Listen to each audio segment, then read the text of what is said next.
자, 어디 있었나요? 자, 도계법 거기 한번 보도록 하겠습니다. 자, 먼저 여러분 도계법 구조 내용이에요. 이제 교재에 나와 있으니까 보시면서 보도록 하시고, 아마 세부적인 암기라든가 이런 것들은 물론 지금 할 수 있으면 좋은데 뭐 잘 안 되면 어차피 1월 달에 또 암기 들어갈 거니까 암기도 하셔야 돼요. 기본 구조만 이해하시고, 자, 아까 말씀드린 것처럼 기본적 개발법 구조는 먼저 개발 계획을 수립한다겠죠? 그죠? 계획 수립하는데 항상 그 전에 관리 계획으로 결정됐을 거다 생각하시면서 보세요. 그잖아. 관리로 개발 사업을 결정해야지 뭐 계획을 세우든지 말든지 하지. 알겠죠? 그렇게 이해하시고, 자, 계획을 수립한 다음에 개발 구역을 지정하겠죠? 자, 구역이 지정되면 뭐 한다? 사업을 한다. 큰 덩치는 3개. 됐나요? 그렇게 잡아두시고, 자, 여기서 여러분들이 먼저 볼 것은, 자, 우리 계획을 수립하죠. 그리고 구역 지정하죠. 그럼 이 말은 일반적으로 계획하고 구역은 뭐가 먼저죠? 계획. 이게 항상 선 계획 후 구역 지정이야. 아마 지난번 지구단위 때 말씀드렸지만 지구단위는 구역을 먼저 지정하고 지구단위 계획을 수립했죠. 지구단위 계획구역을 먼저 지정하고 계획을 수립한 거야. 근데 보통은 원칙이 선 계획이야. 알겠나요? 그래서 계획을 먼저 수립하고 구역 지정이 들어간다. 그리고 요 두 가지는 사업 들어가기 전 단계입니다. 이해됩니까? 단계적으로 이해하세요. 사업 들어가기 전에 계획을 세우고 구역이 지정돼야 돼. 구역이 지정돼야지 사업이 들어갈 거 아니야. 알겠죠? 그렇게 이해해 놓으시고요. 자, 그리고 또 한 가지. 이 사업이라고 하는 것은 여러분 절차 문제 미리 한번 보고 다시 확인할게요. 자, 우리가 지난번에 도시군계획 시설사업도 했죠. 시설사업 했잖아. 도시군계획 국계법에서. 자, 도시개발사업도 마찬가지고 정비사업도 마찬가지. 이 세 개는 도시군계획 사업이고 또 주택건설 사업이 있다겠죠. 주택법에. 알겠죠? 이 사업은 가장 기본 공통 절차가 있다고 제가 오늘 말씀드렸거든. 이 사업을 할 때 물론 용어는 좀 다를 수 있지만 절차가 똑같은 게, 먼저 여러분들이 사업 들어가려면 시행자가 나와야 돼, 안 나와야 돼? 이게 출발점이야. 알겠죠? 그래서 시행자가 지정이 되는 것이에요. 여기 시설사업도 시행자 나왔잖아. 개발사업도 시행자 출발돼. 정비사업도 시행자도 출발돼. 단지 주택사업은 사업 주체란 말 써. 이게 용어만 좀 다르지 의미는 똑같아. 누가 할 거냐, 이게 정해지는 거예요. 정해지면 시행자는 그 다음 뭐 한다 했죠? 공사 계획을 수립해야 하네. 어떻게 공사했던 계획을 세워야 될 거 아니야.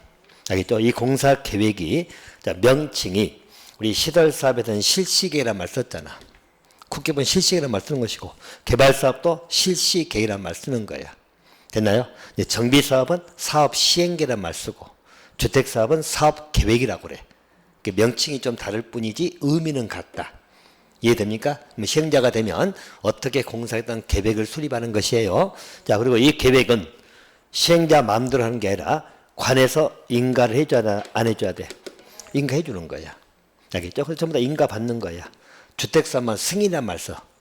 알겠죠? 인가든 승인이든 같다고 생각하시면 돼. 한마디로 결제를 해주는 거야. 통과시켜줘야 돼. 그래서 시행자 공사계획을 수립하겠죠?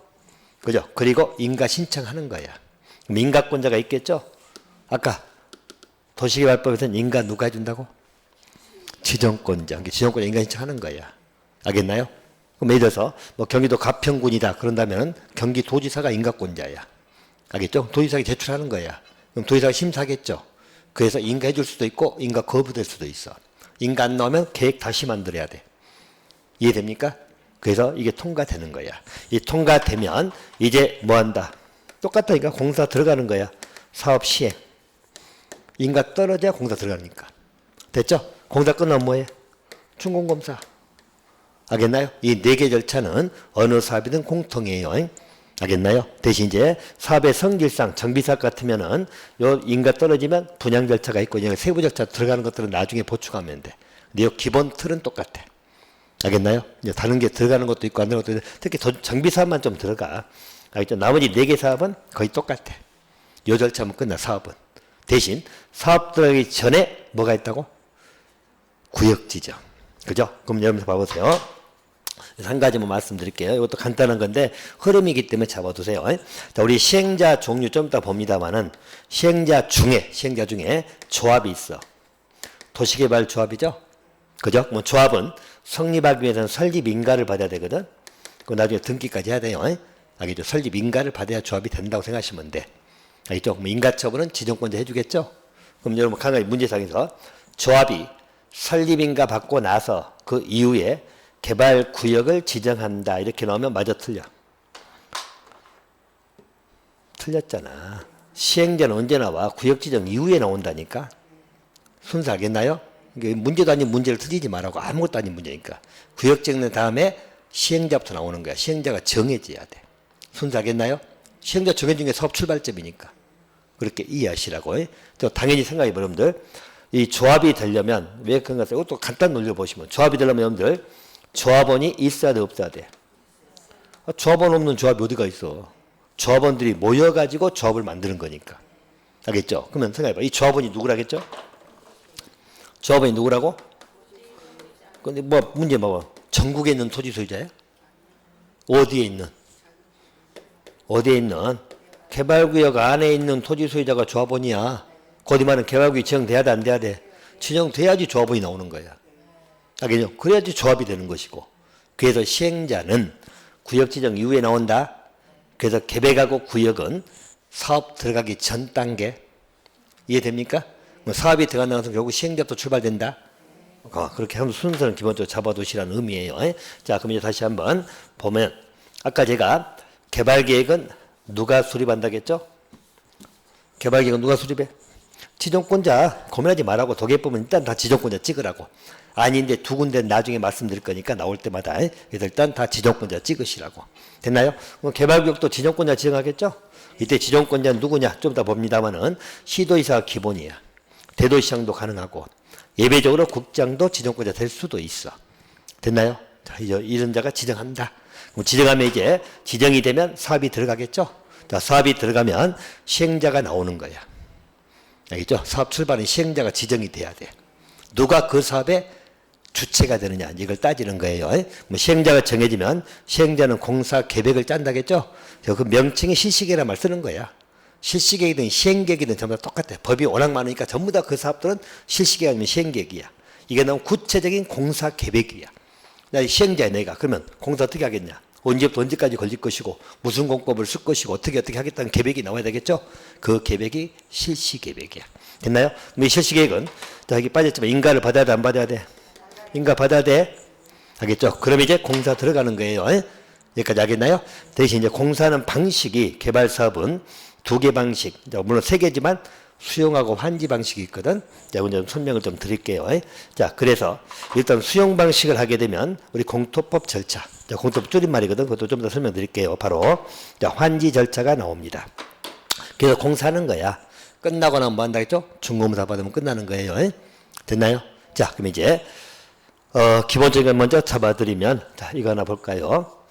자, 이제 우리가 수용하고 환지만 잠깐 설명해 드리면 이렇게 보고 좀 더 또 내용을 좀 더 볼 거니까요. 자, 먼저 여러분 이렇게 이해를 해보세요. 자, 우리 하나 개발 사업을 한다는 것은 이 개발구역이 낙후된 지역이라고 말씀드렸죠? 낙후된 지역이다. 이렇게 생각하시면 돼요. 자, 근데 여기를 밀어가지고 똑같은 땅이에요. 자, 밀어가지고 이렇게 구역을 정리한다고 말씀을 드렸죠? 이렇게 구역을 정리할 거다. 편의상이 몇 개 안 그릴게요. 경제 규모가 크다해서 하겠죠? 이제 편의상 이렇게 구역 정리하는 것입니다. 자, 그러면 여기에는 토지 소유자는 있다 없다? 토지 땅비는 다 있어. 건축물이 없을 뿐이지. 아까 이야기했죠. 낙후된 지역이나 논밭 있고 막 이런 지역 생각하시면 돼. 소유자는 다 있겠죠? 있어. 그래서 이제 개발 사업을 해야 될 거야. 사업을 하는 데 있어서 일반적으로 사업의 시행 방식이 있죠? 어떻게 할 거냐? 이 문제입니다. 자, 보세요. 일단 이 땅을 밀어가지고 토지를 정리해야 될 거 아니야. 근데 이 땅은 소유자들이 있어 없어? 그러면 시행자가 남의 땅을 밀어버려? 죽으려고? 알겠죠? 여러분 땅인데 갑자기 어떤 놈이 와가지고 불도저로 막 밀어버려. 여러분 가만히 있겠어? 알겠죠? 난리 나죠? 안 되지, 그러더니. 그죠? 그러면 어떻게 해야 돼? 공사는 해야 될 거 아니야, 이제. 개발구역 정해졌잖아. 그럼 사업 들어가면 어떻게 해야 될까? 한번 상식적으로 생각해봐. 절차가 다 똑같은 거. 여러분이 이해하는 상식선이 다 정해져 있으니까. 어떻게 할까? 시행자가 어떻게 해야 돼? 어? 땅을 확보해야 돼, 안 해야 돼? 어떻게 확보해야 돼? 사야지. 뭘 어렵게 생각을 해? 남의 것을 밀어버려? 아, 그래요? 그만큼 용감해? 죽으려고? 교도소 가서 평생 살라고? 알겠나요? 시행자가 소유자 만나가지고 땅을 사야 돼, 안 사야 돼? 저걸 협의 매수라 그래. 알겠죠? 땅을 사야 된다는 이야기야. 그 시행자가 자기 땅 해야지 밀지 남의 땅을 밀 수는 없잖아. 간단한 논리죠? 그럼 한번 세워볼까? 자, 여러분들 여기 1번 소유자는 이 땅을 한 20년 전에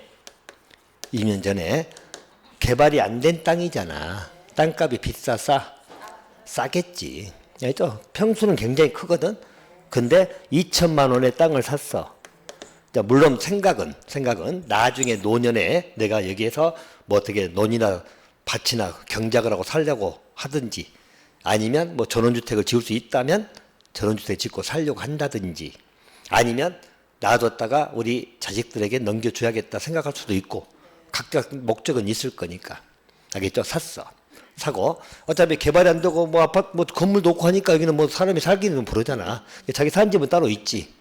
여기는 이제 또 여기 뭐 상추 좀 심어보기도 하고 처음에는 했을 거 아니야. 제 말 이해됩니까? 그러고 놔뒀어. 대신 이제 이 땅은 누가 살려고도 해, 안 해? 안 할 거 아니야. 제 말 이해됩니까? 그냥 놔두고 있는 거야, 그냥. 자기는 장기적 생각하고 사는 땅이니까. 제 말 이해됩니까? 자, 그런데 갑자기 어느 날 양복 입은 사람이 와가지고 1번한테 땅 좀 팔지요? 라고 이야기하겠지. 무슨 말 알겠나요? 그럼 보통 사람들은 척이 와, 안 와? 굳이 한 20년 동안 아무도 안 찾아왔는데 갑자기 어떤 사람이 와서 땅 좀 팔으라고 이야기해. 뭔가 척이 와요, 안 와요? 그럼 찾아봐야 돼, 안 찾아봐야 돼? 아, 찾아보니까 이미 개발계획 나왔고 구역 지정됐고 난리가 아니네. 관심이 없었으니까 신경도 안 썼을 거 아니야. 여기 오지도 안 했을 것이고 초반만 열심히 상추도 심어보고 뭐 해봤지만 이제 나중에는 그냥 다 방치하고 있는 거야. 제 말 이해됩니까? 그러면 이제 개발이 된대. 그럼 1번은 뭐라 하겠어? 2천만 원에 샀잖아. 평수는 크다니까. 싸니까. 근데 시행자가 팔으래. 그럼 소유자 1번은 뭐라 하겠어? 20억은 주세요. 알겠죠? 20억 좀 팔까? 아니면 나 팔 생각 없는데 이제 튕길 거 아니야. 자, 이 말이 뭐죠? 일단 협의 매수를 하면 제일 좋은데 협의 매수가 쉽다, 어렵다? 어렵다는 문제가 생기는 거야. 제 말 이해됩니까? 자, 이걸 모르는 사람들 뭐 조그만 땅 갖고 있는데 뭐 했다면 뭣도 모르고 파는 사람도 있겠지. 제 말겠죠? 근데 이제 조금 땅도 크게 갖고 그런 사람 당연히 척이 오니까 조사하겠지. 조사할 것도 없어. 찾아보니까 그만 나오는 거니까 이미 발표 다 했으니까. 알겠나요? 자기는 여기 땅에 안 살고 있으니까 모르고 있다가 이제 알게 된 거죠. 협의 매수가 어려워지는 거예요. 그러면 이제 어떻게 해야 돼? 사업은 해야 되는데 어떻게 해야 돼? 그래서 그럴 때는 이제 수용 절차로 넘어가는 거야. 알겠죠? 여러분들, 자, 수용이라고 하는 게 뭐죠? 타인의 재산권을 강제로 뺏는 거야. 알겠나요? 그럼 뺏으려면 내 재산권의 침해잖아요. 그래서 이 수용을 할 때는 법률의 근거를 가져야 돼. 법률에서 다 정해주는 거야. 알겠나요? 그래서 그 법률이 뭐냐면, 자, 줄여서 공토법, 앞으로 많이 나올 거예요. 직접 시험범위는 아니지만, 자, 줄임말이야. 공토법 말 그대로 공익사업이야. 공익사업을 위한 토지 등의 취득 및 보상에 관한 법률, 이게 뭔 제목이야. 공익사업을 위한 토지 등의 취득 및 보상에 관한 법률. 그럼 공토법 한마디로 이 취득이 수용을 정하고 있고, 수용하면 보상해줘야 안 해줘야 돼? 보상 금액을 정하는 기준을 정해주는 거야. 알겠죠? 수용당 얼마 받을 거냐 막 그럴 때는 이 기준이 공토법에 나온 거야. 알겠죠? 또 수용을 어떻게 할 거냐 절차를 공토법에 정해놨어. 공토법 절차에 따라서 수용을 진행하는 겁니다. 그러기 위해서는 공익사업이야 돼, 아니야 돼? 공익사업이야 돼. 쉽게 말하면 내가 별장 지으려고 수용할 수 있어, 없어? 없어. 그런 사적인 것은 수용 못해요. 알겠죠? 그럼 도시개발사업은 공익사업이죠? 그래서 이제 거기에 의거해가지고 공토법에 규정이 나와 있으니까 여기 정한 절차에 따라서 수용을 진행합니다. 까지 이해됩니까? 그러면 일단 공통법은 시험 범위는 아니기 때문에 이 절차는 공부할 필요는 없어요. 이제 좀 이따 소개는 해드리겠지만 시험에 직접 나오지 않을 거예요. 근데 용어가 한두 개는 알아야 되기 때문에 설명 한번 해드릴 거예요. 알겠죠? 그럼 여러분들 봐봐. 수용하고 우리 매수, 즉 매매계약하고는 뭐가 틀릴까? 한번 생각해봐. 자, 매매든 수용이든 돈 주고 물건 사는 건 똑같아. 수용도 돈 줘야 돼, 안 줘야 돼? 줘야 하니까. 돈 주고 사는 건 똑같아. 단지 차이점은 매매는 여러분 계약이기 때문에 양 당사자 의사가 일치돼야죠. 근데 수용은 의사 일치야, 불일치야? 그렇지. 소유자는 팔만 없는데 팔게 되는 거야. 알겠나요? 다시 말해서 이 수용은 우리 재산권의 정당한 행사를 침해하는 겁니다. 알겠죠? 그래서 제한적으로 행사가 돼야 되고 법률로 규정이 돼야 돼. 알겠죠? 자, 쉽게 말해서 여러분들 내 재산권이야. 그럼 내 재산권을 정당하게 행사한다는 게 뭐죠? 자, 내가 땅을 팔고 싶을 수도 있잖아. 그러면 당연히 세 가지 요소가 충족돼야 돼. 내가 팔고 싶을 때 시기, 팔고 싶은 사람에게, 팔고 싶은 가격에, 알겠죠? 그 파는 게 우린 재산권의 정당한 행사입니다. 근데 수용은 세 개가 다 깨져. 팔고 싶은 시기도 아니잖아. 팔고 싶은 사람도 아니잖아. 가격도 내가 마음대로 조정 못해. 알겠나요? 그래서 수용은 재산권의 침해야, 침해. 그래서 이 재산권은 우리가 공공복리를 위해서 제한할 수 있거든. 우리 헌법에 나와 있어. 그래서 제한하고자 할 때는, 그 침해를 하고자 할 때는 법률의 근거를 둬야 돼. 알겠죠? 그 일반법이 뭐라고? 공토법. 줄임말이야. 그건 제가 줄임말이야. 알겠죠? 원래법이 제목이 공익사업 불리한 토지 등의 취득 및 보상에 관한 법률. 엄청 길죠? 문제 나와. 지문이 이렇게. 알겠죠? 지문은 떠. 이제 내용을 구체적으로 안 물어보지만 공토법 관련된 게, 왜냐하면 이 수용은 모든 사업에 다 있어. 알겠죠? 우리 시설사업도 제가 수용 설명 안 했지만 수용 절차 있어요. 알겠죠? 개발사업, 정비사업, 그리고 주택건설사업도 마찬가지. 알겠나요? 공소장 유효합니다. 그럼 또 한 가지. 일반적으로 수용을 하고 나서 공사 끝나면 이렇게 만들겠죠? 이 땅이 똑같은 땅이야. 이 땅을 이렇게 만들어. 그러면 준공사가 떨어졌겠죠? 그 다음 뭐 할까? 한번 생각해봐. 아니, 간단히 생각해봐. 이 수용을 하게 되면 시행자 입장에서, 시행자는 돈이 많이 들어가 안 들어가? 그렇지. 자, 일단 보상금 줘야 돼, 안 줘야 돼? 한번 땅값 줘야 되는 거야. 간단히 말하면. 자, 그럼 이 사람들은 돈 줘야 나갈 거 아니야, 쉽게 말해서. 그럼 초기 비용 많이 들어가겠죠? 그 규모가 크다니까. 크니까 보통 몇천 명이 될 수도 있어, 소유자가. 알겠나요? 그리고 공사할 때 비용 들어가 안 들어가? 부르지. 돈 다 들어가잖아. 뭐 시행자가 자선사 할 겁니까? 알게요? 또 시행자가 뭐 자기 돈 갖고 다 할까? 보통 TF 대출 받고 막 그러잖아. 야, 이또 대출 받고 다 하고 막 그렇게 하는 거지. 그럼 그 다음 뭐 해야 돼? 공사 이렇게 만들면. 이걸 이해하시라고. 그럼 공사 끝나면 뭐 한다? 분양을 시켜야 될 거 아니야. 알겠죠? 이 분양이 이제 나중에 조성토지 공급이라고 공부할 거거든. 조성된 토지를 공급하는 거야. 이게 분양이야, 분양. 알겠죠? 그래서 분양은 성공할 수도 있고 실패할 수도 있어. 개발한다고 다 성공하는 거 아니에요. 야, 분양 성공하면 시행자는 대박이지. 그러잖아. 그래서 우리 뭐 대장동 사업에서 뭐 김반배 씨랑 그쪽에서 뭐 4천억을 벌었다니 그 이야기 나오잖아. 무슨 말인지 알겠나요? 대신 실패하면 쪽박이지 뭐 망이지. 시행자 신불자 되는 거야 이제. 제 말 이해됩니까? 그래서 일단 수용 방식은 시행자가 돈 주고 다 자기 땅을 만들어 버렸잖아. 공사하기는 편하겠죠? 걸지약 걸 것이 없으니까. 알겠죠? 대신 단점이 뭐라고? 비용 부담이 너무 크고 리스크도 있다 없다? 있다. 분양 실패하면 망하는 거지 뭐. 제 말 알겠나요? 개발사도 망한 데도 있어. 다 성공한 거 아니에요. 알겠죠? 그래서 그런 리스크도 있다는 거야. 여기까지 알겠나요? 자, 대신 이제 이럴 수는 있어. 자, 아까 말한 것처럼 개발 계획이 수립이 될 거냐. 처음에 이제 사업부터 결정되겠죠. 자, 우리 가평군에서, 우리 비례하는 군에서 사업이 결정이 됐어. 그러면 생각해봐요. 사업 결정되면 우리 가평군이 이렇게 있을 거 아니야. 그럼 여기에 대상 후보지역은 대략 나와. 무슨 말인지 알겠죠? 그럼 결정된 순간부터 대상 후보지역들은 지가가 좀 튀겼어, 안 튀겼어? 조금씩 움직이기 시작하는 거야. 근데 이제 개발계획이 나오고 구역이 정됐지. 그럼 땅값 튀어, 안 튀어? 튀어. 알겠죠? 그럼 이제 수용이 언제 들어가냐면 구역 정된 다음에 시행자 정해지고 실시계획 인가 떨어지면 그때 수용 들어가는 거야. 이해됩니까? 순서? 그때 수용하려면 그때 수용 들어가는 게 순서. 그러면 이제 시간 한 장 걸릴 거 아니야. 그럼 이 기간 동안 지가 변동은 있어 없어? 있어. 주가 상승하는 거야. 알겠나요? 그러면 보통 좀 수용당하면 요 소유자들은 돈을 벌어요? 못 벌어요? 수용하게 되면 돈을 벌어? 못 벌어? 자, 흔히들 여러분 그런 이야기 뭐 들어봤나? 수용하면 떼돈 번다 막 그런 이야기 들어봤나? 근데 떼돈은 못 벌고 알겠죠? 벌긴 벌겠지. 한번 생각해봐. 자, 1번 소유자가 봐. 20년 전에 2천만 주고 샀다니까? 그죠? 그럼 20년 세월이 흐르면 지가는 자연 상승분이 있어. 알겠죠? 어느 정도는 올라 있겠지. 알겠죠? 20년 동안 놔두면 뭐 2천만 원 샀는데 한 5천만 원 돼 있겠지. 아무리 안 올랐어도. 지가 상승분, 자연적인 상승분이라 그래요. 이거 있어.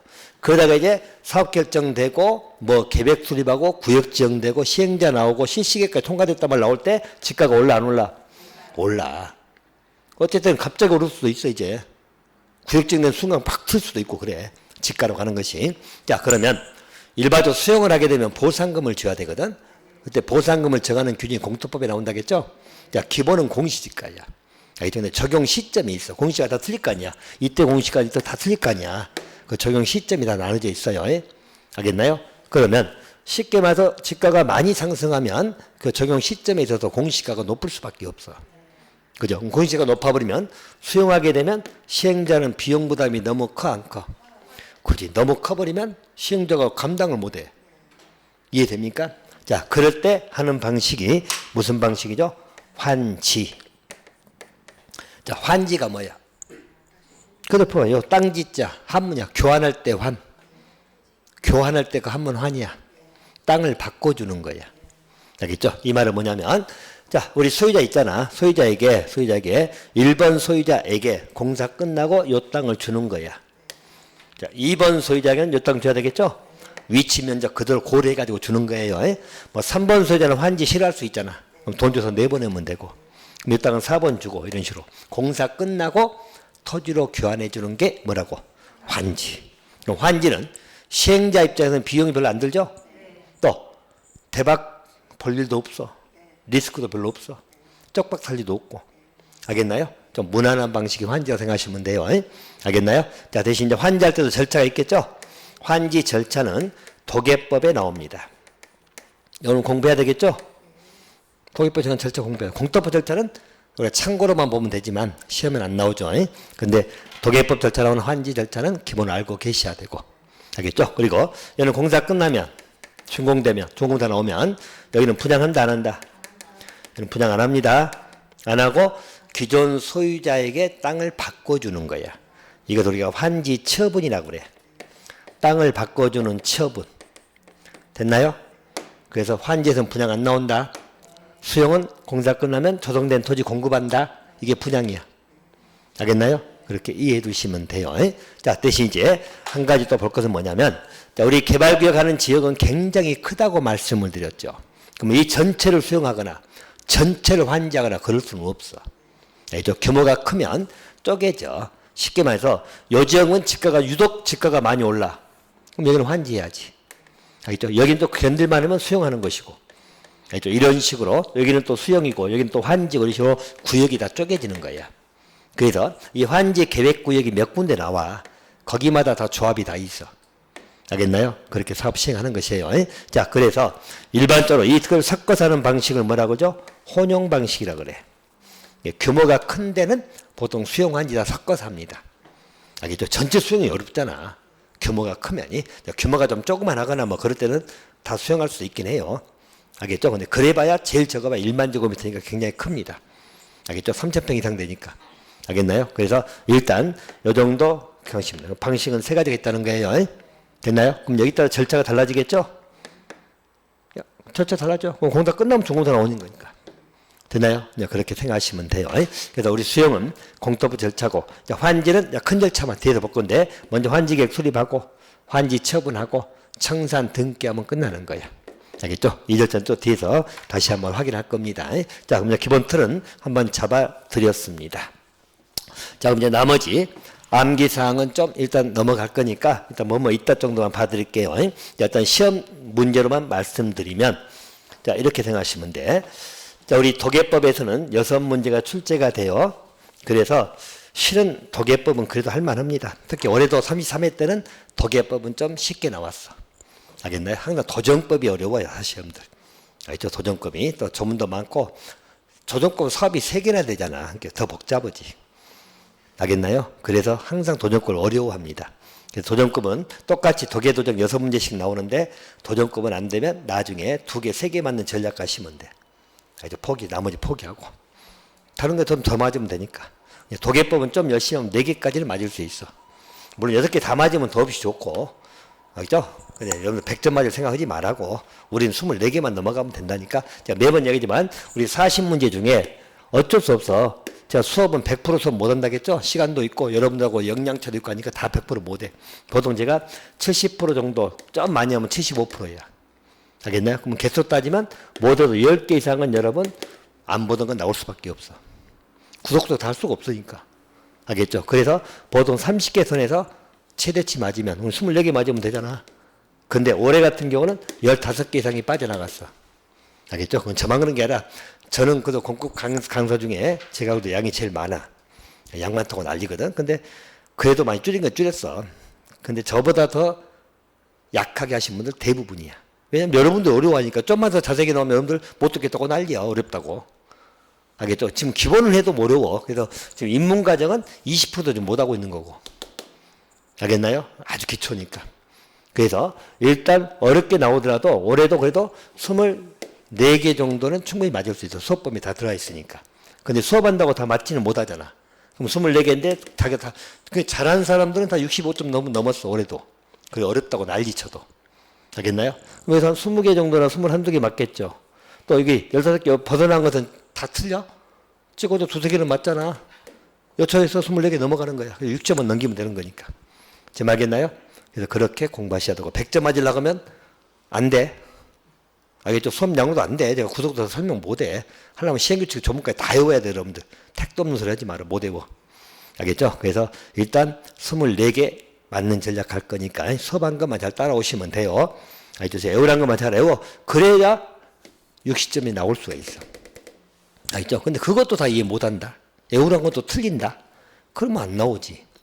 알겠죠? 그래서 이번에도 공부 제대로 못 따라온 사람들은 가락도 40점도 안 나와. 알겠죠? 하는 걸 안 했으니까 못 외웠으니까 나와도 틀리잖아. 알겠나요? 그래서 그런 거. 올해도 마찬가지야. 우리 국장 지적권 좀 더 보면 이것도 올해 나왔거든. 아무것도 아닌 문제. 5개 다 외웠거든. 알겠죠? 다 외웠어. 나왔어. 근데 이것도 안 외운 사람은 틀렸을 거 아니야. 제 말겠나요? 이렇게 뻔한 것들 나온다는 이야기야. 그러니까 충분히 24개는 맞을 수 있어. 알겠죠? 운 좋으면 찍어서 1-2개 더 맞으면 26개, 7개. 그래서 이번 합격자들 공부 좀 한 사람들 전부 다 65점, 10점도 나온 사람도 있고 그래. 알겠나요? 그리고 시험 끝나고 나서는 제가 이야기했죠. 시험 끝나고 나면 느낌이 더럽다고 했잖아. 생각해봐. 여러분이 보통 우리 작년 시험에 한 10개 정도 벗어났거든. 10개, 12개 정도. 근데 올해는 15개, 16개 정도 벗어났어. 그러면 체감도는 엄청납니다. 알겠나요? 근데 시험 끝나자마자 저한테 전화도 죽겠다고 그냥 난리치고 막 왜 공급 이렇게 나왔냐고. 나도 할 말이 없어. 왜 이렇게 나오는지 내가 낸 것도 아니고. 알겠죠? 근데 채점은 8채점을 나서 보니까 그래도 55점 나오고 27.5 나오고 됐대. 알겠죠? 그래서 뭐냐면 공부했던 사람이기 때문에 가능한 거야. 풀 때는 어리버리 어렵고 느낌은 거의 가락이야. 가락 느낌은. 시험 보고 나오면 기분이 아주 안 좋지. 공부만 그러겠어? 다른 것도 마찬가지야. 근데 공부 좀 했다면 채점하면 그래도 찍은 것들이 맞게 찍는 거야. 이게 실력이야. 알겠죠? 근데 공부 안 하는 사람들은 찍어도 꼭 틀리게 찍으니까 우수수 떨어지는 거야. 그래서 공부량이 좌우를 해. 알겠나요? 근데 공부 열심히 하시라는 이야기예요. 그렇지 않으면 떨어지는 건 아주 명확한 이야기야. 오케이. 자, 그럼 일단 여기다 우리 도계법 문제 보면은 거의 그래. 기본 공통을 이야기하면 이 계획하고 구역 여러분 사업들에게 전 단계라겠죠? 이게 보통 한 2문제 정도 나오시면 돼. 알겠죠? 1개 나온 적도 있고 3개 나온 적도 있고 하니까 보통 평균 한 2개 정도 나온다 생각하시면 되고. 쓸 것 없어 다 걸리니까. 알겠죠? 그리고 시행자 쪽도 무조건 한 문제 나옵니다.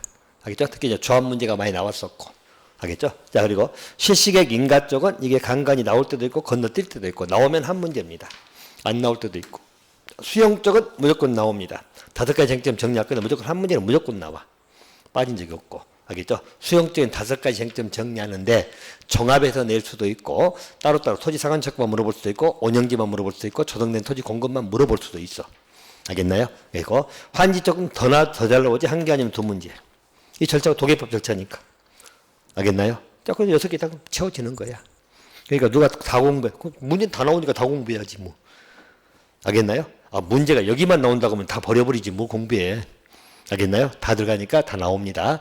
자, 여기까지만 나오면 좋은데 나오더라도 좀 더 구체적인 내용들, 우리 시행 규칙에 나와 있는 이런 내용을 물어볼 수도 있어. 그러니까 이런 게 벗어나는 문제야. 알겠죠? 쉽게 말해서 시시행간에 경미한 변경 인가받지 아니한다. 그럼 경미한 변경이 뭐냐? 시행 규칙에 15개 쭉 나와 있어. 그것까지 다 외우라고 하면 외워지겠어? 택도 없어. 알겠죠? 또 그래서 이런 것들은 어쩔 수 없는 것들이야. 제 말겠나요? 네, 그런 것들 제가 소위 버리는 것들이고 나오면 어쩔 수 없어. 그런 문제들이 이렇게 튀어나오니까 어려운 거야. 아까 말 벗어난 것들 중에. 알겠죠? 그러니까 그런 건 고민하지 마라. 제가 볼 때는 그런 건 여러분 안 맞아도 돼. 맞을 수 있는 것만 다 맞으면 합격이야. 알겠네요? 24개 이상 나오면 되니까. 아, 그러잖아. 공부 24개 맞으면 되지. 얼마나 더 맞고 싶어? 어이없네. 이거 이 시간 갖고는 답도 안 나와. 도계법 하나같이인데 2달 걸려, 2달. 알겠나요? 제대로 다 공부하려면. 한번 해보실래요? 1년 내봐야 공부 한 번 돌릴걸? 6개 법 돌리려면? 시행규칙에 다 찾아봐야 되니까. 보통 일이 아니야. 건축법은 또 얼마나 많은데, 조문이. 알겠죠? 여러분 수업 못 따라와. 그리고 다 외우겠어. 택도 없는 소리 했지만 못 외워. 이게 어차피 시험용이니까 그렇게 하라고. 대신 상대평가 바뀌면 이제 각오해야 돼. 그땐 다 해야 돼, 이제. 알겠죠? 이제 절대평가니까 그렇게 하는 거예요. 제 말 이해됩니까? 어쩔 수 없어. 그렇게 가셔야 됩니다. 대신 하란 것만 열심히 하라고. 알겠죠? 외우라면 반드시 외우고. 알겠죠? 그리고 잊어먹은 반복해서 외우고. 그렇게 하시면 돼. 그러면 점수는 나옵니다. 근데 공법 때문에 실패할 일은 없을 거니까 그렇게 하시고. 근데 꼭 하라면 안 해. 알겠죠? 보면 참 웃긴다. 여러분들 보면. 여러분만 그런 게 아니라 대부분 보면 그래. 다 성인들이라고 지고집만 있어. 어이없어. 진짜로 하라는 건 안 해. 하다 보면 또 중간에 뭐 좋은 거 있으면 이쪽 거 입고 되고 저거 끼고 떼고 책 몇 권 갖고 자료 수집하고 있고 난리가 아니야. 하지 말아게도. 그것도 떨어져. 100%. 알겠나요? 나중에 자료 수집하지 말라고 이야기하거든. 제가 나간 전화마다 흥분해. 그것만 소화해. 알겠나요? 근데 또 나중에 불안하니까 여기저기 자료 듣고 동영상 여기 듣고 이런 양만 대때 늘려놓고 있어. 그 양 공부하려면 몇 년 걸리지 뭐. 알겠나요? 그렇게 못해. 그러니까 또 떨어져. 내가 심정은 이해한다고 몇 번은 이야기해. 수험생 불안하기 때문에. 근데 눈 많이 돌리고 한 사람 중에 합격한 사람 별로 없어. 알겠죠? 그건 통계가 이야기를 해. 알겠죠? 딱 있는 것 갖고 다 그만 내 것 만들어. 됐죠? 그러면 충분히 우리가 원하는 점수 나와. 지금 알겠죠? 자, 그 시기가 아마 7월쯤 되면 또 다시 말씀드릴 거야. 그때 막 이제 불안하니까 막 공부는 안 해놨지. 불안해. 공부 안 했던 걸 생각을 안 해.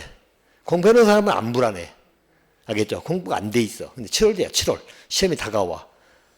알겠죠? 1차도 불안한데 2차도 불안하고 미치겠어. 기가 얇아져. 뭐 좋다더라. 씩.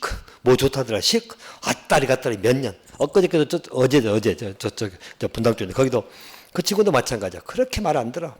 동영상도 4개나 보고 있고 난리가 아니야. 그러니까 지금까지 학원 다니지. 한 5년 다니나 지금? 아, 그러지 말아도 심정은 이해하지만 그럴 필요 없다 해도 꼭 그렇게. 제가 막는 게 다른 것부터 마찬가지야. 다 그래도 듣다 보니까 양은 많지. 내용은 똑같은데 본인은 그걸 몰라. 똑같이 법은 법을 갖추지 뭘 갖추겠어. 도예법 내용 그대로 갖추는데. 알겠죠? 근데 방식은 가르침 방식은 좀 차이가 있을 수는 있지. 방식은. 알겠죠? 또 중요도를 판단하는 기준도 좀 차이는 있을 수도 있어. 강사들마다. 알겠죠? 근데 그거 저거 다 고려하면 다 보겠다는 이야기잖아. 알겠죠? 그럼 양이 다 많아지면 어떻게? 자기가 소화를 해? 못 하지. 1년 만에 소화 못 하지. 몇 년 걸려 소화 못 할걸? 그럴 필요가 없다고. 알겠죠? 우리 시험은 절대평가야. 60점만 넘기면 된다고 몇 번 이야기했잖아. 알겠죠? 뭐 박사 되고 싶어? 그러면 왜 학원을 와? 학교를 가야지. 알겠죠? 학교 제대로 공부하고 거기 논문 쓰고 제대로 통과해야지. 알겠나요? 우린 중개사 시험용이니까 딱 거기 맞춰서 이렇게 하세요. 대신 외우라는 건 꼭 외우세요. 자, 옵니다. 이제 개발교육이 나오는데 자, 여기는 쭉쭉 치고 갈 때 보세요. 일단 제가 이 순서 문제 먼저 말씀드리면 일단 원칙은 뭐가 먼저 있죠? 계획. 구역은 나중에 정한다. 예외적으로 구역을 먼저 지정하고 계획을 나중에 수립할 수도 있다 없다. 있다. 대신 이제 항상 여러분 요령이 법은 항상 원칙하고 예외가 나와. 알죠? 우리 사회생활을 규범이기 때문에 우리도 마찬가지. 원칙 예배가 있죠? 똑같아. 대신 이제 중요한 것은 뭐가 중요하죠? 원칙이 참 기본이지.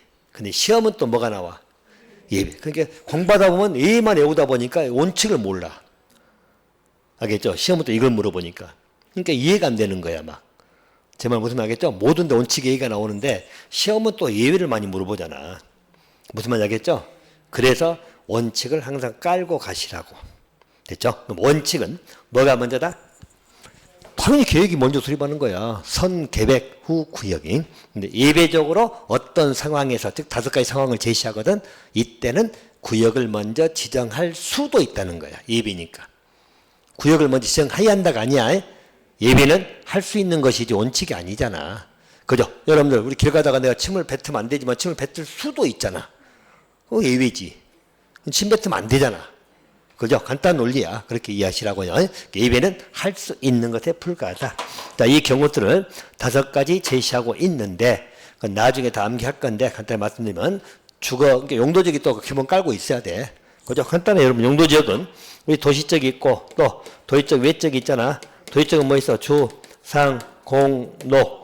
도의적, 외적은 관리, 농림, 자보. 됐나요? 그러면 1번, 2번, 3번이 다 들어가 있어. 자, 주상공 들어가 있죠? 주상공. 자, 녹지, 잔혹, 생록 들어가 있죠? 보존 녹지는 들어가 안 들어가? 상조세가 보존 녹지는 개발하면 되겠어 안 되겠어? 보통은 안 되는 거야. 물론 아주 안 되는 건 아니에요. 할 수는 있지만 보통은 안 해. 보존 녹지이기 때문에. 자, 이쪽에 잔혹, 상록이 들어가는 것이고, 또 도의적, 외적 나오죠? 외적이면 관리, 농림, 자연환경 보존. 근데 자연환경 보존도 보통은 개발 안 해. 주로 이제 관리적이 많겠죠? 농림도 있을 수 있고. 됐나요? 그렇게 생각하시면 돼. 그럼 다 들어간다는 이야기죠? 그럼 여적은 당연히 여적에서 개발 사업할 때는 계획을 먼저 세우는 거예요. 그냥 구역을 정할 수도 있다, 없다? 구역을 나중에 정하는 거야. 근데 먼저 구역을 정할 수도 있다, 없다? 있다. 그리고 계획 수립하는 거예요. 그래서 원칙이다, 예배다. 예배가 되려면 조건이 붙어야 돼. 그죠? 그러니까 간단해. 주상공 지역에서 개발 사업을 하고 된다는 이야기죠? 그럼 조건이 붙은 게 30% 이하가 뭐냐면 이 주거적이 차지하는 면적이 전체 대상 토지 면적의 30% 이하일 때 그때는 구역을 먼저 정할 수도 있다, 없다? 있다. 상업도 마찬가지, 공업도 마찬가지. 알겠나요? 30% 이하입니다. 27회 때 한번 주거적인데 전체 면적의 40% 이하. 구역을 먼저 정할 수 있다. 틀렸죠?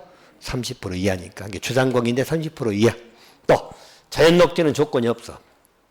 생산녹지는 역시 차지하는 면적이 전체 면적의 몇 프로 이하? 30% 이하. 자, 도의적 외지역이야. 저 계획관리적 물어보겠죠? 이런 거. 자, 또 공모. 공모가 뭐죠? 공개 모집. 개발계획은 공모할 수 있어. 공모하면 시간이 걸려 안 걸려? 걸려. 그래서 구역을 먼저 정할 수 있다는 거예요. 또 협의한 지역. 자, 국장이 중앙행정기관 장들 만나서 협의했어. 구역을 먼저 지정하자고. 됐나요? 그럼 구역을 먼저 정할 수도 있다, 없다? 있다. 높으신 분이 협의했으니까. 이해됩니까? 자, 대신 이제 일단 자본적은 안 들어갑니다. 자, 5가지 경우입니다. 일단 이것도 단일 문제 여러 번 나왔기 때문에 암기해 놓으시긴 놓으셔야 돼요. 알겠나요? 일단 암기는 나중에 한다 치고 일단 그렇게 있다 정도만 보세요. 근데 어차피 외워야 돼. 알겠나요? 단일 문제도 나오고 지문 항상 나오는 기본 쟁점입니다. 자, 또 두 번째는 자, 기준 문제는 이것만 보세요. 일단 첫 번째 우리가 개발계획이 있으면 자, 개발계획 전에 우리 뭐 가평군이면 도시군 기본계획이 있다, 없다? 있다. 그럼 도시군 기본계획하고 개발계획은 뭐가 더 큰 계획이다? 자, 개발계획은 광역이나 기본계획에 부합되란 말 나오잖아. 이 말은 뭐가 더 크다는 이야기야? 크다는 이야기야. 여기에 부합되란 말 여기 위반하지 말란 이야기야. 개발계획은 기본계획보다 아래 계획이에요. 기본계획을 위반하지 마라. 광역은 더 높은지 알잖아. 광역은 더 크죠? 당연히 기본계획의 개발이 더 크다. 또 여러분 도계법은 계획이 2개 나오죠. 개발계획과 실시계획이 있었잖아. 기억납니까? 실시계획. 그럼 개발계획과 실시계획은 어디가 더 크다? 개발이 더 큰 거야. 그럼 실시계획은 개발계획에 맞게 작성해야 돼. 알겠죠? 근데 틀리게 나오려면 어떻게 나오죠? 개발계획은 실시계획에 맞게 작성한다고 하면 틀렸지. 순서 알겠나요? 이렇게 봐두시고 여기 숫자만 기억하시면 330만 이상은 여러분 우리가 한 평에 3.3이잖아. 330만 제곱미터는 100만 평이죠? 100만 평. 평으로 따지면 여러분 100만 평 땅 갖고 싶지 않나요? 뭔 생각에 갖고 싶은 거 맞지? 없어서 문제지. 가질 수 있어. 알겠죠? 노력해. 꿈을 갖고. 알겠나요? 근데 100만 평 있으면 뭐 하지? 엄청나게 크잖아. 100만 평이면 여러분들. 100만 평에 100평이 아니고 엄청나게 큰 땅이죠? 뭐 하고 있어? 하여튼 없어서 문제. 있으면 뭐 하겠지, 뭐든지. 알겠죠? 근데 제가 볼 땐 있으면 뭐 할까? 그냥 놀지. 그러지 않을까? 어쨌든, 자, 일단, 자, 요 100만 평 굉장히 큰 땅이에요. 근데 그 이상이니까, 지금 개발사업은 굉장히 큰 땅에서 할 수 있어. 몇백만 평에도 할 수 있으니까. 그러면, 여기에는, 말 그대로 생각해봐. 우리 100만 평 땅인데, 거기에 전부 아파트만 있으면 되겠어, 안 되겠어? 말이 안 되지. 그러니까, 아파트도 있어야지만 생산시설, 교육, 유통, 위락 등 복합 기능의 도시를 만들어라. 그 기준이 얼마라고? 330만 이상. 오케이? 그냥 간단히 치고 가시면 돼요. 자, 이제 또 한 가지 중요한 거 하나 설명 한번 해드립니다. 자, 요건 여러분들 정족수 때문에 제가 말씀을 드릴 겁니다. 자, 보시면 일단 단계를 이해하시라고. 저기 무슨 단계죠? 개발 계획을 수립할 때죠. 그럼 개발 계획 수립이잖아. 자, 수립을 하는데 무슨 방식으로 수립할 때? 환지 방식으로 수립할 때 동의를 받아라. 이때 동의는 누구 동의? 토지 소유자 동의를 받으라는 이야기야. 여기까지 알겠나요? 그럼 이걸 역으로 수용 방식으로 수립할 때는 수용 방식으로 개발계획 수립해. 이때는 동의 받아 안 받아? 안 받아. 됐나요? 그럼 또 생각해봐. 요걸 이렇게 제가 이걸 강조한 이유가 뭐냐면 꼭 이걸 이야기하면 또 이렇게 외우더라. 환지는 동의받고 수용은 동의 안 받는다. 그러지 말아. 나중에 수용할 때 동의 받습니다. 수용 들어갈 때 동의 받아. 알겠나요? 그러면 여기는 뭐야? 수용 방식으로 개발계획 수립할 때야. 지금 수용하는 것이 아니고 무슨 말인지 알겠나요? 그러니까 이 단어까지 항상 연결해서 공부하라고. 잘라가지고 외우면 앞뒤가 다 섞여가지고 왜 또 수용 동의 안 받는데 뒤에는 받아요? 혼자 난리가 아니야. 단계를 이해 못하니까 그런 거야. 알겠나요? 여기는 지금 뭐 할 때? 개발계획 수립할 때 무슨 방식 수립하냐 이 문제야. 알겠죠? 환지 방식 수립할 때는 동의를 받으라는 이야기야. 한 땅에 봐서 환지 땅 바꿔주는 문제니까 소유자 동의 받아야 될 거 아니야. 그죠? 근데 수용은 강제로 뺏어간다면서 동의 받아? 그것도 웃기잖아. 동의 받고 오면 강제로 뺏는 것이 아니지. 간단하게 이해하시라고요. 대신 환지 방식 개발계획 수립할 때 동의 받습니다. 자, 그럼 일단 동의 정족수의 문제를 한번 설명해 드리고자 합니다. 자, 보시면 일단 1번만 이해 한번 해놓으세요. 자, 일단 여기 동의 정족수는 앞으로 이제 이 정족수가 굉장히 많이 나옵니다. 알죠? 도계, 도정, 주택법 막 계속 나와. 자, 그럼 이제 요령, 이제 잡는 요령을 말씀드릴 거예요. 일단 여러분들 우리 읽기는 자, 면 3이 제가 이렇게 읽을 거예요. 면 3이 and 소 2분의 1 이렇게 읽을 거야. 그래서 읽을 때는 면 3이 and 소 2분의 1 이렇게 읽으시고 됐나요? 자, 그리고 일단 여기에서는 빠진 말이 자, 이상입니다. 이상은 다 빠져 있어. 이게 뭐 안 쓰면 다 이상이야. 그래, 고민할 거 없어. 우리 공법 정조는 다 이상이 나오니까. 알겠죠? 이제 특별하게 미만이나 이런 말 나올 땐 쓸 거예요.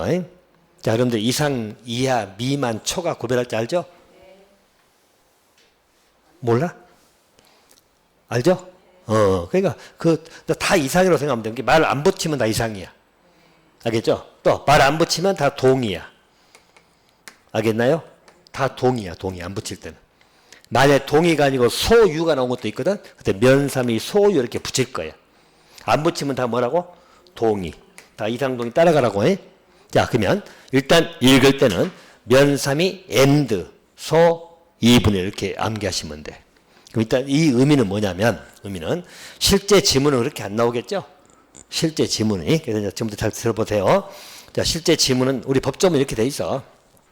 자, 면삼이가 뭐냐면 대상 토지 면적의 3분의 2 이상의 해당하는 토지 소유자 동의 이렇게 나와. 됐나요?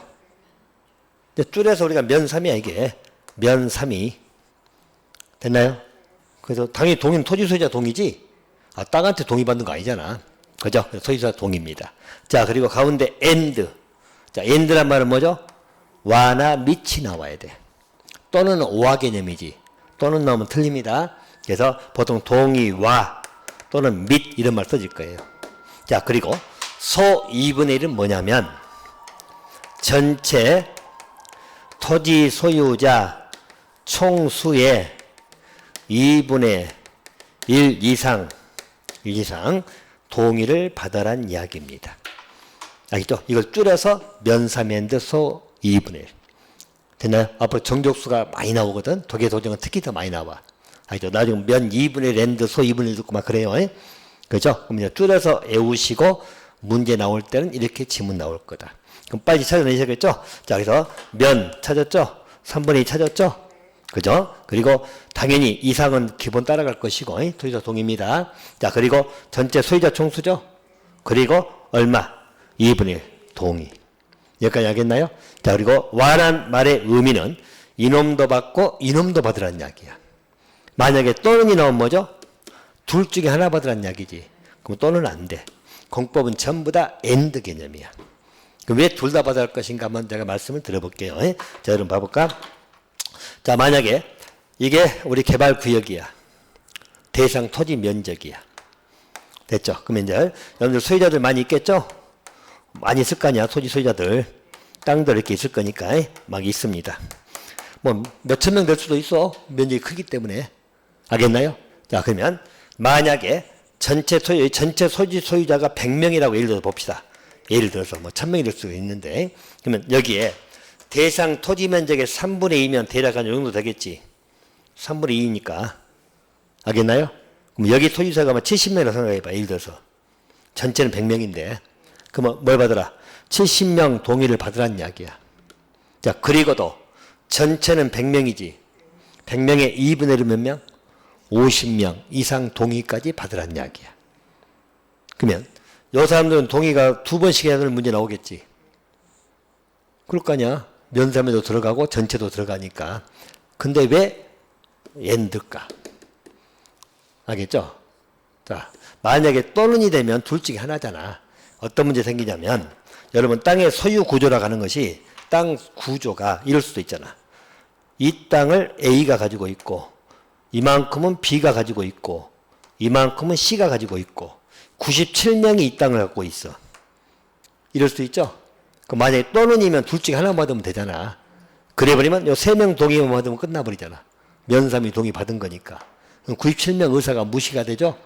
땅의 소유 구조가 이렇게 될 수도 있기 때문에 and 개념이 나오는 거야. 알겠나요? 또는 하면 안 돼. 오케이? 자, 그럼 이제 정족수가 나오면 딱 두 가지를 찾아보는 연습을 하셔야 돼. 지문 이렇게 뜨면. 첫 번째는 면 3이죠? 면 2분의 1 나오면 안 돼. 알겠죠? 여기 소 2분의 1인데 3분의 1 나온다고 이 숫자 바깥에 하는 거 조심하시면 되고. 그러니까 우리 입에 붙으면 돼. 면 3이 and 소 2분의 1. 입에 붙으면 금방 찾아. 자, 그리고 또 하나 볼 것. 항상 가운데 또는이 나온가 봐야. 또는이나 이거나 나오면 이건 무조건 틀린 거야. 알겠죠? 공법에 나온 모든 정족수는 다 and 개념이야. 알겠죠? 이것만 보는 게 아니라 나머지 계속 나올 건데 and 개념. 알겠죠? 정족수는 요령 말씀드렸어. 자, 그럼 다시 한번 정리합니다. 일단 자, 나머지 뭐 공적 산정 이런 건 나중에 다 보충할 거니까 일단 환지 방식으로 개발계획 수립할 때는 토지 소유자 동의 받으라는 이야기야. 동의를 어느 정도 받으라고? 아이, 외운 대로. 자, 뭐 면 3이 and 소 2분의 1. 오케이. 그 동의 받으라는 이야기야. 그럼 말 없으면 이상이고 동의니까. 알겠죠? 면 3이 and 꼭 붙여. 5화 붙으면 안 돼.